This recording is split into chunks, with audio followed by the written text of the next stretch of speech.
Charles-Édouard Jeanneret Gris, 1887-1965.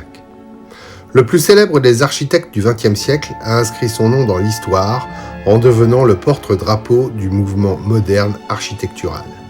Également précurseur de l'urbanisme et du design, Le Corbusier accède à la notoriété au début des années 1930 en construisant la Villa Savoie à Poissy-sur-Seine.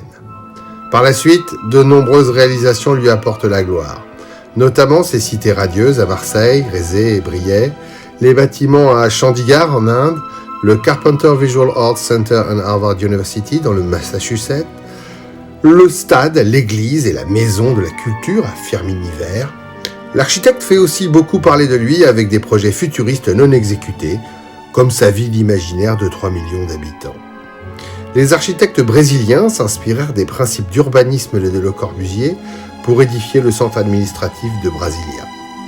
De son vrai nom Charles-Édouard Jeanneret Gris, ce fils d'un horloger suisse entame en 1900 une formation de graveur-ciseleur à l'école d'art de la Chaux-de-Fonds, mais s'oriente 4 ans plus tard vers l'architecture.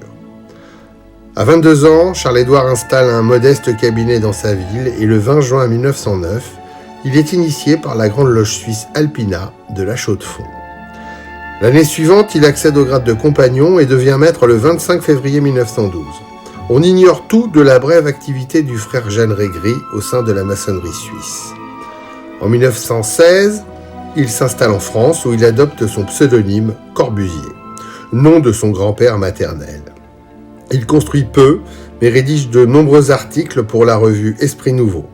En 1925, à l'exposition internationale des arts décoratifs, qui donne naissance à l'Art déco, il construit un pavillon manifeste de son art.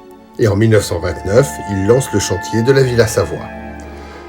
À 49 ans, Le Corbusier est déjà une célébrité, lorsqu'il retrouve le chemin de la maçonnerie en s'affiliant le 19 avril 1936 dans une loge de Besançon, la Réelle Fraternité 619 de la Grande Loge de France.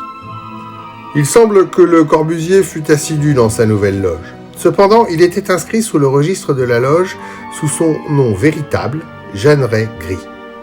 Il est vrai que l'architecte a toujours aimé entourer sa vie de mystère, soucieux de masquer sa personnalité véritable derrière de nombreux masques. Il n'est pas impossible que les frères de sa loge byzantine construisaient leur temple symbolique de l'humanité en compagnie du plus célèbre des architectes, mais sans le savoir.